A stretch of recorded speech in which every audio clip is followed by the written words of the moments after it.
అడిగి వచ్చినవాడు పరీక్షించడానికి నారాయణుడు వస్తాడు.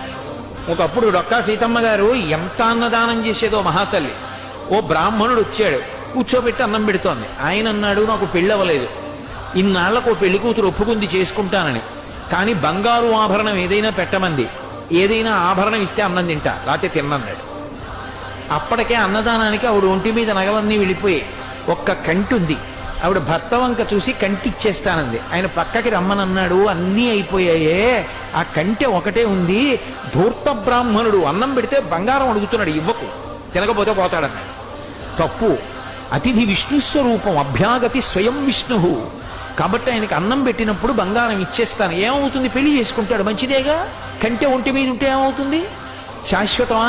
పుణ్యం శాశ్వతం, ఇస్తానంది, నీ ఇష్టం ఈ. కంటె తీసి ఇచ్చింది. ఆ కంటి తీసుకెళ్లి అరిటాక్ కింద పెట్టి ఆయన అన్నం తినేశాడు సంతోషంగా. ఉత్తరాపోసనం పట్టాడు, చేయగడుక్కోవడానికి బయటికి వెళ్ళాడు. ఊరంతా కలిపి ఎంత ఉంటుంది ఆ గన్నవరం.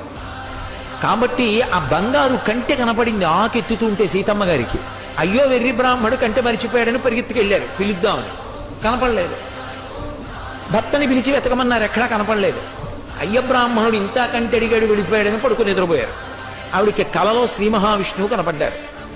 సీతమ్మ, ఇంతమందికి అన్నం పెడుతున్నావే, ఒక్కసారి నీ చేతి అన్నం తినాలనిపించిందమ్మా, బ్రాహ్మణ రూపంలో వచ్చాను. అభ్యాగతిని గదు పరీక్షించాలని కంటె అడిగాను, ఇచ్చేశావమ్మా. చాలు తల్లి, మురిసిపోయాను, నీ ఒంటి మీద నగలైపోయాయని బెంగ పెట్టుకుంటున్నావా? ఇంతకింత బంగారం నేను ఇస్తాలే అమ్మా అని ఆవిడ లేచి భర్తకి చెప్పింది కళ. ఎప్పుడు దున్నే పొలమే. ఆయన పొలానికి వెళ్ళారు. సాయంకాలం వచ్చేసే ముందు ఏదో గొప్పు తవ్వుతున్నారు. కంగుల శబ్దం వచ్చింది.